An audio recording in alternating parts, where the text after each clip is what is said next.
हरियापुर नाम के एक छोटे से गांव में रामू काका अपनी छोटी सी बेटी गुड़िया के साथ रहते थे। गांव में उनका कोई अपना नहीं था। गुड़िया की मां का देहांत कई साल पहले हो चुका था और तब से रामू काका ही माँ बाप दोनों बनकर उसे पाल रहे थे। रामू काका का एक छोटा सा मटन करी का ठेला था। अगली सुबह रामू काका अपना छोटा सा ठेला लेकर हमेशा की तरह चौराहे पर पहुंच गए। ठंडी हवा चल रही थी और आसमान में हल्की धूप फैली थी। रामू काका मन ही मन सोच रहे थे, हे भगवान, अगर आज 2-3 प्लेट मटन करी बिक जाए तो घर का खर्चा चल जाएगा। गुड़िया की किताबें भी लेनी है। तभी एक दुबला पतला फटे कपड़ों में लिपटा छोटा बच्चा उनके ठेले के पास आया। काका, मुझे बहुत ज्यादा भूख लगी है, क्या आप मुझे मटन करी खिला सकते हो? पैसे अभी नहीं हैं। रामू काका ने उसकी हालत देखी, दिल भर आया। उन्हें अपनी ही गुड़िया याद आ गई। अरे बेटा, क्यों नहीं, खाना भूखों का हक है। ये ले, गर्मा गर्म एक प्लेट। वो पूरी प्लेट चुपचाप खा गया और बोला, धन्यवाद काका, भगवान आपको बहुत खुश रखे। कुछ देर बाद दूसरे गांव से एक आदमी आया, लखन। उसके कपड़ों और चाल ढाल से लगता था कि वो थोड़ा संपन्न है। अरे काका, इस उम्र में भी ठेला लगाए हुए हो? क्या बताऊं बेटा, घर में बैठे बैठे मन नहीं लगता, ऊपर से कमाने वाला भी और कोई नहीं। एक ही बेटी है मेरी गुड़िया, बस रोज 2-3 प्लेट बिक जाती हैं तो गुजारा हो जाता है, और मुझे चाहिए भी क्या। सही बात है काका, चलिए मेरे लिए भी एक प्लेट लगा दीजिए। रामू काका ने तुरंत एक प्लेट गर्मा गर्म करी परोसी। लखन ने पहला ही कौर खाया तो उसकी आंखें चमक उठीं। अरे वाह काका, ऐसा मटन तो मैंने आज तक नहीं खाया, ये तो कमाल का स्वाद है। अरे बेटा, ये सब गांव की मिट्टी का स्वाद है। काका, आप मेरे साथ मेरे गांव चलिए, मैं आपको आधे पर रख लूंगा। जितनी कमाई होगी आधी आपकी आधी मेरी, खूब चलेगा आपका स्वाद वहां। नहीं बेटा, मेरा मन बस इसी गांव में लगता है, मैं कहीं और नहीं जाना चाहता। काका, आपका मन लगता है ये बात सही है, लेकिन आपकी बेटी भी तो है, उसकी शादी, उसका भविष्य, क्या ये 2-3 प्लेट बेचकर उसकी जिंदगी बन पाएगी? रामू काका चुप पड़ गए। लखन की बात दिल में उतरती चली गई। बात तो तू ठीक कह रहा है बेटा। ठीक है, मैं कल से तुम्हारे गांव आ जाऊंगा। लखन चला गया। रामू काका जब घर पहुंचे तो देखा कि गुड़िया चूल्हे के पास बैठी आग जला रही थी। अरे बेटा, बाहर तो बहुत ठंड है, अच्छा किया तूने आग जला ली।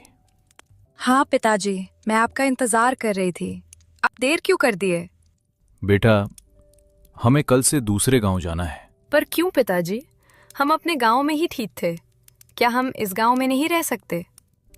नहीं मेरी गुड़िया, बात रहने की नहीं है, बात तेरे भविष्य की है। भविष्य? पिताजी, हम यहाँ भी खुश हैं, आप क्यों परेशान होते हो? देख बेटा, एक लड़का आया था, लखन। वो दूसरे गांव में एक बड़ा होटल चलाता है। उसने मुझे काम पर रख लेने का वादा किया है, अच्छी कमाई होगी। पिताजी, मुझे आपकी खुशियों से बढ़कर कुछ नहीं, जहां आप रहोगे वही मेरा घर है। गुड़िया और रामू काका दोनों गांव छोड़कर दूसरा गांव आजता है। अरे रामू काका, आप आ ही गए, चलिए अच्छा हुआ समय पर पहुंच गए। हाँ बेटा, जैसा कहा था वैसा ही सुबह सुबह निकल पड़े। बहुत बढ़िया। काका, जल्दी से काम पर लग जाइए, आज भीड़ बहुत होगी और इराक भैया कभी भी आते ही होंगे। आप मटन करी बनाना शुरू कर दीजिए। तभी लखन ने गुड़िया की ओर देखा। और बेटी, तुम जरा मेरे घर चली जाओ, जहां भी पूछोगी लखन भैया का घर सब बता देंगे, बड़े आराम से पहुंच जाओगी। वहां भाभी भी है, वे तुम्हें खाना वाना दे देंगी। पिताजी, मैं अकेली कैसे जाऊं? डर मत बेटा, लखन बेटा बुरा नहीं है, उसके घर जा, भाभी से मिलना, बहुत अच्छे रिलेटेड है। रामू काका ने जैसे ही कढ़ाई में मसाले डाले, खुशबू पूरे होटल में फैल गई। थोड़ी ही देर में पहला ग्राहक तेजी से आया। अरे लखन भैया, ये चाचा को कहां से पकड़ लाए? खुशबू तो ऐसी आ रही है जैसे कहीं दरबार में पक रहा हो। चलो जल्दी से एक प्लेट मटन लगा दो। रामू काका ने फुर्ती से प्लेट तैयार की, करी गर्मा गर्म चावल पर डाली और ग्राहक को बढ़ा दी। अरे वाह काका, ऐसा मटन तो मैंने जिंदगी में कभी नहीं खाया। मुंह में जाते ही पिघल रहा है। ये तो कमाल है। मैंने कहा था ना, काका का हाथ नहीं, जादू है जादू। काका, अब से मैं रोज यहीं खाऊंगा। लखन भैया, आधी दुकान इनको ही दे दो। ग्राहक हाथ जोड़कर बोला। काका, अब से मैं रोज यहीं खाऊंगा लखन भैया, आधी दुकान इनको ही दे दो। धीरे धीरे और लोग भी खुशबू के पीछे पीछे आने लगे। अरे भाई, क्या महक आ रही है, एक प्लेट मेरे लिए भी लगाओ। शाम होते होते कड़ाही लगभग खाली हो चुकी थी। आज का दिन उनके लिए उम्मीद और नई शुरुआत बनकर आया था। दोनों घर चले गए। बेटा लखन, आज की कमाई तो बहुत ही बढ़िया हो गई। ला, मेरे आधे पैसे निकाल दे। वही बात जो तूने कही थी, आधा आधा। ये सुनकर लखन का चेहरा एक पल के लिए उतर गया। मन में सोचने लगा, अरे काका का मटन तो सच में जादू है। अगर आज ही मैंने इन्हें आधे पैसे देने में टालमटोल की तो कहीं ये नाराज होकर वापस अपने गांव ना चले जाएं। काका, मैं तो बस निकाल ही रहा था। आपकी मेहनत है, आपका हाथ भी है। वो पैसे गिनने लगा, पर उसके हाथ में हल्की कंपकपी थी। भगवान तेरा भला करे बेटा। आज पहली बार ऐसा लग रहा है कि मेरी गुड़िया की जिंदगी संभल जाएगी। काका, कल हमें और भी जल्दी उठना होगा। सुबह सुबह ही मटन बनाना है। आज की तरह अगर भीड़ लगी तो पूरा गांव हमारे होटल की तरफ भागेगा। अगले दिन सुबह सुबह ठंड पहले से भी ज्यादा तेज थी। कड़ाही से उठती भाप और खुशबू पूरे होटल में फैलने लगी। लोग ठंड में कांपते हुए भी गर्मा गर्म मटन करी के लिए लाइन में लगने लगे। अरे भाई जल्दी देना, ठंड में बस काका की मटन करी ही जान बचा सकती है। आज तो और भी ज्यादा खुशबू आ रही है। तभी रोज आने वाला एक खास ग्राहक आया, राहुल। काका, मैं आज फिर आ गया। आपके हाथ की मटन करी के लिए तो मैं रोज यहाँ तक पैदल आता हूँ। ऐसा स्वाद तो पूरी दुनिया में नहीं मिलेगा। अरे बेटा, तू रोज इतना दूर से आता है, मुझे तो शर्म आ जाती है। भगवान तेरा भला करे। काका, आपका खाना मेरे लिए दवा जैसा है। ठंड में आपका गरम मटन, वाह। लखन भैया, आपने बड़ा अच्छा फैसला किया इन्हें लाके। ये सुनकर लखन के चेहरे पर हल्की तकरार की झलक आ गई। अंदर ही अंदर वो बुरी तरह जल उठा। हर कोई बस काका काका करता है। अरे दुकान किसकी है, नाम किसका है, मुनाफा किसका होना चाहिए। अब तो मैंने मटन करी बनाना सीख भी लिया है, फिर इस बूढ़े को रखने की क्या जरूरत। आज रात ही से निकाल दूंगा, पूरी कमाई मेरी होगी। पूरा दिन भीड़ पहले दिन से भी ज्यादा रही। हर प्लेट की तारीफ सिर्फ एक ही नाम से शुरू और खत्म हो रही थी। दुकान बंद करके दोनों अपने अपने घर जाने लगते। काका, मेरे आधे पैसे निकाल दो। आज अच्छी कमाई हुई है। हाँ बेटा, क्यों नहीं। ये ले तेरे आधे पैसे। ऊपर वाले की मेहर है, आज अच्छा दिन रहा। और सुनो काका, कल से आप दुकान पर मत आना। क्या बोला तूने बेटा, मैं दुकान पर ना हूं? अरे कुछ गलती हो गई क्या? नहीं काका, गलती वगलती कुछ नहीं। बस अब मैं आपसे मटन करी बनाना सीख गया हूं, तो भला मैं आपको आधे पैसे क्यों दूं? अब से दुकान में अकेला ही चलाऊंगा। लेकिन बेटा, तू मुझे मेरे गांव से यही कहकर लाया था कि आधे पैसे तेरे आधे मेरे, हम साथ मिलकर मेहनत करेंगे। हाँ काका, लाया था, लेकिन अब मेरा मन नहीं है। आप अपना गांव वापस चले जाइए, मुझे अब किसी की जरूरत नहीं। बस बहुत हो गया। आप दोनों कल से यहां मत दिखना। दुकान मेरी है, मेहनत मेरी है, और अब कमाई भी मेरी होगी। ठीक है बेटा, तेरे मन में अगर लालच आ गया है तो मैं क्या कर सकता हूं। लेकिन एक बात याद रखना, खाना बनाने का तरीका सिर्फ देखने से नहीं आता, उसका जादू हाथ में होता है, और वो जादू किसी लालची दिल में टिकता नहीं है।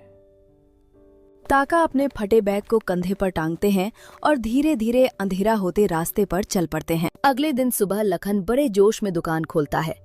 उसके चेहरे पर एक तिरछी मुस्कान होती है। आज देखना, लोग मेरी बनाई मटन करी के भी दीवाने हो जाएंगे। काका समझते क्या थे, अपने हाथ का जादू। कुछ देर में पहला ग्राहक आता है। अरे लखन भैया, एक दमदार मटन करी दे दो, ठंड में गर्मा गर्म मजा आ जाएगा। गिरा पहला निवाला मुंह में डालता है और उसका चेहरा तुरंत बिगड़ जाता है। अरे ये क्या है, ये मटन करी है या उबला हुआ पानी? स्वाद कहाँ है, मसाला कहाँ है, मटन कच्चा क्यों लग रहा है? लखन एक पल को हक्का बक्का रह जाता है। क्या बोल रहे हो भाई, जैसे रोज बनती थी वैसे ही बनाई है। नहीं बत करो, ये तो बिल्कुल खराब है। मैं तो खत्म भी नहीं कर पा रहा। इतने में सुनील तेजी से आता है, हाथ रगड़ता हुआ, ठंड से जूझते हुए। लखन भाई जल्दी से एक प्लेट मटन करी लगा दो, ठंड में कुछ गरम खा लूं। और काका कहाँ है? दिख नहीं रहे 2 दिन से। लखन बिना जवाब दिए प्लेट रख देता है। सुनील कौर लेता है और तुरंत थूकने जैसा मुंह बनाता है। अरे ये किसने बनाई है? ये तो बिल्कुल खराब है। मैंने तो काका के हाथ की करी खाई है, उसमें तो जान होती थी। लेकिन ये तो कुछ भी नहीं है। लखन की भौहें सिकुड़ जाती हैं। यार प्लीज ऐसे मत बोलो, बन तो वैसे ही रही है जैसे काका बनाते थे। अरे हाँ हाँ, बिल्कुल बेकार है। मटन जैसे कच्चा पड़ा हो, मसाला जैसे कहीं खो गया हो। अरे लखन भाई, ये आपके बस की बात ही नहीं है। सच कहें तो बेटा, काका के हाथ में सच में कोई जादू था और तूने उन्हें निकाल दिया लालच में। एक एक करके सारे ग्राहक प्लेटें छोड़कर चल देते हैं। दुकान के सामने सन्नाटा छा जाता है। राहुल को कई दिनों से काका की याद सताने लगती है। काका की बनाई मटन करी का स्वाद ही नहीं, उनकी हंसी, उनकी बातें सब उसके दिल में बस गए थे। एक दिन वो ठंड में कांपते कांपते काका के गांव पहुंच जाता है। अरे काका, अब यहाँ क्या कर रहे हो?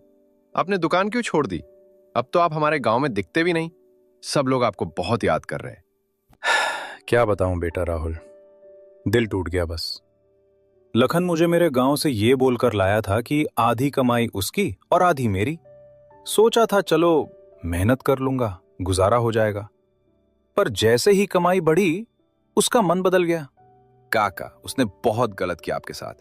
लालची इंसान था वो, आपको इस्तेमाल किया और फिर निकाल दिया। लेकिन काका, एक बात जान लो, किसी के देखने से रेसिपी नहीं सीखी जा सकती। आपके हाथ में जो जादू है। बेटा अब कहां से शुरू करूं? न ठेला है, न बर्तन, न ही पैसे बचे हैं। थोड़े बहुत जो जमा थे, सोच रहा हूं बेटी की शादी कर दूं। मेरी उम्र भी ढल रही है बेटा, किस किस चीज के लिए भागूं? काका, आपने मुझे हमेशा बेटे की तरह प्यार दिया है। अब आपकी बारी है कि मुझे आपको संभालने दो। नहीं बेटा, मैं तेरे पैसों पर बोझ नहीं बनना चाहता। तू खुद मेहनत करता है, तेरे भी तो सपने होंगे। काका, आप बोझ नहीं, गौरव हो मेरे लिए। और रही सपनों की बात, मेरा एक ही सपना है, आपकी दुकान फिर से चले, आपकी मटन करी से गांव में खुशबू फैल जाए और आपकी बेटी की शादी धूमधाम से हो जाए। तू सच कह रहा है बेटा? क्या तू मेरे साथ ठेला चलाएगा? हाँ काका, आप बनाना, मैं बेचना। आपका सम्मान हमेशा सबसे ऊपर रहेगा और कसम से मैं आपको कभी अलग नहीं करूंगा। हम दोनों एक टीम रहेंगे। राहुल के साथ काका का ठेला दोबारा लग चुका था। सुबह सुबह गांव की गलियों में मसालों और देसी घी की खुशबू फैलने लगी थी। कुछ ही दिनों में ठेले पर भीड़ उमड़ने लगी। पहला ग्राहक गरम गरम भाप उठती कढ़ाई देखता ही बोल उठता, अरे काका, आप वापस आ गए। हम तो समझ बैठे थे कि अब कभी आपका मटन खाने को नहीं मिलेगा। कहाँ जाऊंगा मेरे भाइयों, बस जिंदगी ने थोड़ी परीक्षाएं ली थीं। अब आया हूं तो रोज ताजी गरम गरम मटन करी खिलाऊंगा। आप जैसे लोगों की दुआएं जो साथ हैं। ग्राहक पहला निवाला खाते ही तालियां बजा देता है। अरे वाह काका, ये तो वही पुराना जादुई स्वाद। कदम जबरदस्त। आपके हाथ का मटन तो दिल में उतर जाता है। कई महीनों से दुकान बहुत अच्छा चल रहा था। राहुल भी काका की तरह प्यार और सफाई से मटन करी बनाना सीख चुका था। काका बिस्तर पर लेटे थे। राहुल घबराकर उनके पास बैठ गया। काका, क्या हुआ? आप ऐसे क्यों लेटे हो? डॉक्टर को बुलाऊं? नहीं बेटा, मुझे लगता है मेरी उम्र का वक्त पूरा हो रहा है। बस कुछ बात मैं तुझसे कहना चाहता हूं। काका, ऐसी बात मत कहिए, आप ठीक हो जाओगे। बताइए क्या कहना है? आपकी हर बात मेरे लिए हुक्म है। राहुल, तेरे ऊपर एक जिम्मेदारी छोड़कर जा रहा हूं। मेरी गुड़िया, मेरी बेटी, इस दुनिया में उसका कोई नहीं बचा मेरे बाद। पिताजी, आप हमें छोड़कर मत जाइए। हम अकेले कैसे रहेंगे? बेटी, हर इंसान को एक दिन जाना होता है। मेरी चिंता सिर्फ तेरी जिंदगी की है। राहुल जैसा लड़का मैंने बहुत कम देखा है। सीधा, मेहनती और दिल का साफ। राहुल बेटा, अगर तुझे मंजूर हो तो तू मेरी बेटी का साथ निभाना। मुझे सुकून मिलेगा कि वो अच्छे हाथों में है। काका, ये तो मेरे लिए सम्मान की बात होगी। मैं वादा करता हूं, मैं गुड़िया का हमेशा ख्याल रखूंगा। उसे कभी अकेला महसूस नहीं होने दूंगा। मैं उसकी जिंदगी भर इज्जत और खुशी दूंगा। कुछ देर बाद काका आंखें बंद करते हैं, शांत भाव से, बिना किसी दर्द के अपनों के बीच अंतिम सांस लेते हैं। कुछ समय बाद राहुल और गुड़िया की सादगी भरी शादी होती है। शादी के बाद दोनों मिलकर फिर से काका